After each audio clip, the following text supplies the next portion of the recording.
सभी को मेरा नमस्कार। आपके अपने यूट्यूब चैनल क्रिकफंशी ड्रीम बने में आज जो मैं टॉपिक कवर करने जा रहा हूँ बहुत ही शानदार टॉपिक होने वाला है। बहुत ही ज़बरदस्त टॉपिक होने वाला है। ड्रीम 11 में यूनिक टीम कैसे बनाएं। देखिए, जब तक आप यूनिक टीम नहीं बना पाओगे तब तक आप ग्रैंड लीग नहीं जीत पाओगे।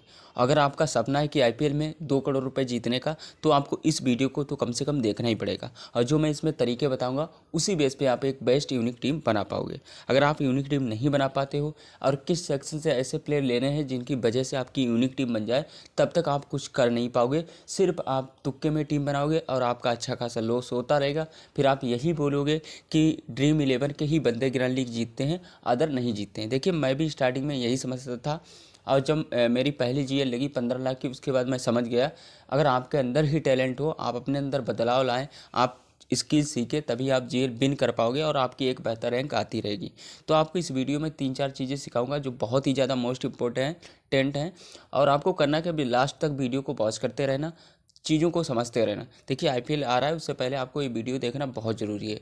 उम्मीद करूँगा ये वीडियो आपको पसंद आने वाली है। आईपीएल 2024 हो सकता है आपका कोई ऐसा मैच हो जिसमें आप नंबर 1 पे आ जाओ और आपके जो सपने देखे थे भाई वो पूरे हो जाएं।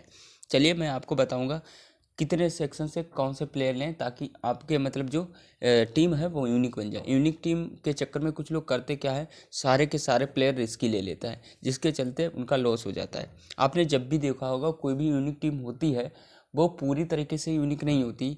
इसका मतलब ये है, कम से कम 4 से 5 प्लेयर जब तक सेफ नहीं होंगे तब तक आप जीएल विन नहीं कर पाओगे। तो आपके दिमाग में ये चल रहा है कि सारे के सारे प्लेयर आपके टीम में लो सिलेक्शन परसेंट वाले हों तो आप जेल जीते, ऐसा नहीं हो सकता। तो आप ये चीज़ अपने दिमाग से कम निकाल दीजिए। अब हम बात करें यूनिक प्लेयर, यूनिक प्लेयर हम उन्हीं को बोलते हैं जिनका सिलेक्शन परसेंट लो होता है। देखिए, सबसे पहले तो आप पिच रिपोर्ट देखिए। पिच रिपोर्ट किसको सपोर्ट कर रही है, बैटिंग को या बॉलर को, बॉलर को कर रही तो पेसर को या स्पिनर को। और उसके बाद आप वेदर कंडीशन भी देखेंगे कि देखिए, अगर बॉलिंग को पिच सपोर्ट करती है, साथ ही साथ बादल होते हैं, हवा चलती है, तो वहाँ पर फिर और ज़्यादा गेंदबाज को एडवांटेज होता है। उस कंडीशन में होता क्या है, आप ओपनर को ड्रॉप करना ही पड़ेगा, कम से कम एक। अगर आप मल्टीपल टीम के साथ जा सकते हैं तो एक टीम में दोनों ओपनर को भी ड्रॉप कर सकते हो, नहीं कर भी देना, ठीक है। तो मैं आपको सारी चीज़ें समझाने वाला हूँ।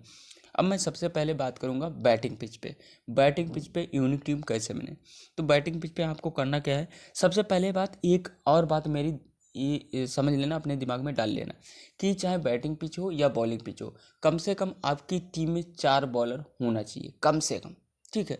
बैटिंग पिच की बात कर रहा हूँ, 4 बॉलर होने चाहिए अगर आप T20 खेल रहे हैं तो। हालांकि ये फार्मूला कभी कभार गलत साबित हो सकता है कि कभी कभार 2 ही बॉलर निकल के आए ड्रीम टीम में, 3 बॉलर निकल के आए, 1 बॉलर निकल के आए। लेकिन 10 में से 7 मुकाबले ऐसे होंगे जिसमें कम से कम बॉलिंग सेक्शन से 4 प्लेयर निकल के आएंगे, और ये आपने देखा भी होगा। तो आप ये याद रखना, बैटिंग पिच हो या बॉलिंग पिच हो, आप कम से कम 4 बॉलर लेना है, ठीक है। अब यहाँ से हम बात करते हैं यूनिक टीम बैटिंग पिच पे कैसे बनाए। तो यहाँ से देखिए, मैंने ये विकेट कीपर सेक्शन निकाला है, तो इसमें मैं तो टीम सिपर्ट के साथ जाऊँगा। क्यों, मैं अहमद पे इतना रिस्क लेना नहीं चाहता, क्यों ये फिर ज़्यादा रिस्क हो जाएगा। अब यहाँ से देखते हैं, बैटिंग पिच है तो हमने किसी टॉप ऑर्डर के बैट्समैन को रख लिया। टॉप ऑर्डर के बैट्समैन पर हम रिस्क लेंगे क्योंकि बैटिंग पिच है। तो बैटिंग पिच पे होता क्या है, बैट्समैन ही चलने के चांसेस होते हैं और वही बैट्समैन चलेंगे जो 4 नंबर तक आते हैं, उससे नीचे पर फिर रिस्की हो जाते हैं। तो हमें 2 प्लेयर ऐसे मिल गए जो टॉप ऑर्डर में बल्लेबाजी करेंगे, एक डू प्लेयर मिल गया जो टॉप ऑर्डर में बल्लेबाजी करेगा, ठीक है। तो यहाँ से और 2 प्लेयर, हमने 3 प्लेयर सेव भी ले लिए, ठीक है। अब यहाँ से हमारे पास 3 प्लेयर रिस्की हो गए।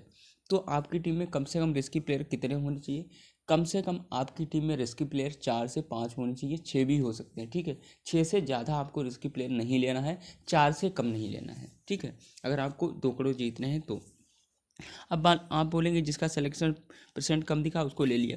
भाई, अगर जो मैच खेलता होगा वो डुप्ले के बारे में जानता होगा, वो नेफी के बारे में जानता होगा, वो रायली रूसो के बारे में जानता होगा। हालांकि इनका सिलेक्शन परसेंट इसलिए कम है क्योंकि ये काफ़ी टाइम से चले नहीं हैं, लेकिन ये जो पिच है ये बैटिंग को सपोर्ट कर रही है, और बैटिंग को अगर ये सपोर्ट कर रही है तो ये कितना तगड़ा परफॉर्म कर सकते हैं, इस नज़रिए से आप एक टीम ऐसी बनाएं जिसमें आप तीनों को कवर करें। फिर अगली आप टीम बनाएं तो उसमें से रायली, जैसे यहाँ से हमने नेफी को ड्रॉप कर दिया, ठीक है, इसको ड्रॉप कर दिया। फिर अगला क्या किया, फिर हमने नेफी को लेके रूसो को ड्रॉप कर दिया, फिर लेना है इनको।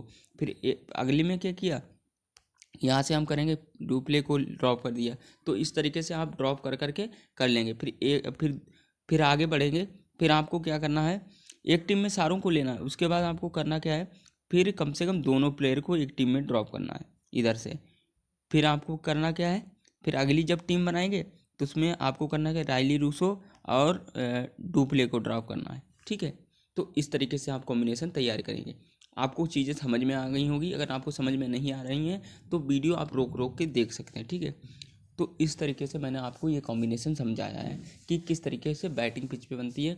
बैटिंग पिच पे आपको सिर्फ बैट्समैन पर ध्यान देना होता है और बहुत ज़्यादा आप ऑलराउंडर पे आ सकते हैं। अगर आपको लगा कि ऑलराउंडर पे कोई मुझे 2 या 3 प्लेयर ही मिल पा रहे हैं बैटिंग सेक्शन से, तो आपको करना क्या है, ऑलराउंडर सेक्शन में कोई प्लेयर देखना है।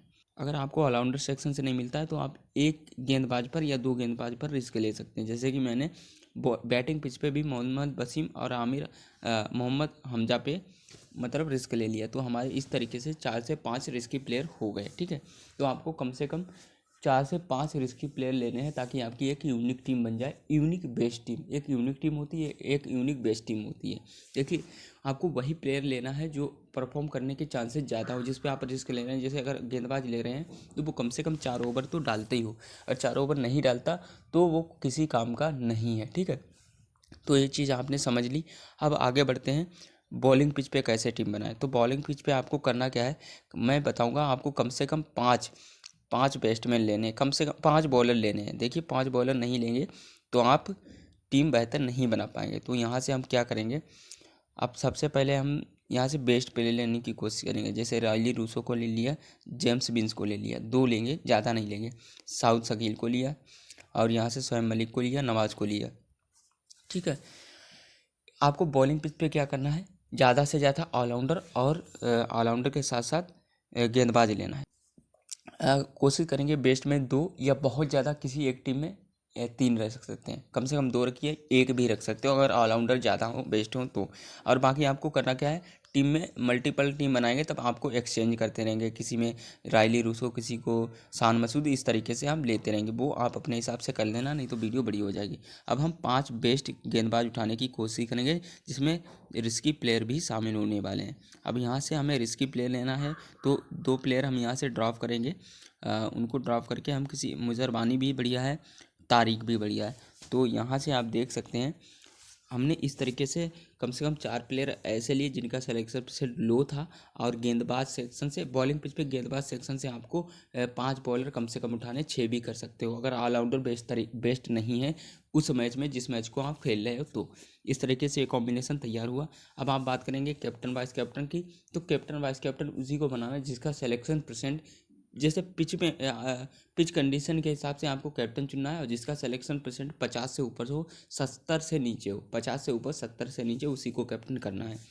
अब आप देखेंगे एक ऐसी पिच होती है जहाँ पर बॉलिंग को सपोर्ट मिलता है, हवा तेज चल रही होती है, ठीक है, बादल छाए होते हैं। तो वहाँ पर आपको करना क्या है, अपनी टीम में कम से कम एक ओपनर को ड्रॉप कर देना और कैप्टन उसको करना जो स्टार्टिंग में बॉल लेके आए, जो स्टार्टिंग में पहला ओवर डाले उसको ही कैप्टन कर देना। मोहम्मद वसीम को हम पकड़ लेते हैं, यही करता है, ठीक है, इसको, ठीक है। ये तो इसको आपने कैप्टन कर दिया। मैं एग्जाम्पल के लिए सारी चीज़ें समझा रहा हूँ, ठीक है। बाकी अपने दिमाग पे मत लेना कि यार यही हसन अली वैसे करता है। तो हसन अली को हमने टीम में लिया नहीं है रिस्की तौर पे, इसके लिए इसको मान के आप चलिए कि जो स्टार्टिंग में पहला ओवर डालता है उसको आपको कैप्टन करना है। क्योंकि स्टार्टिंग वही ओवर डालता है जिसकी स्विंग अच्छी होती है। तो जिसकी स्विंग अच्छी होगी उसको और ज़्यादा स्विंग मिलेगी जब हवा चल रही होगी, बादल छाए होंगे, उस कंडीशन में वो विकेट निकालेगा। और विकेट निकालेगा वो किसके निकालेगा, ओपनर के निकालेगा। ये चीज़ याद रखना। तो अगर आपको वीडियो अच्छी लगी तो वीडियो को लाइक करके चैनल को सब्सक्राइब कर देना आगे की जो वीडियो आने वाली है देखने के लिए। और IPL 2024 में आप सभी का स्वागत है। कोशिश करें हमारे चैनल को ग्रो कराने में। आप अपना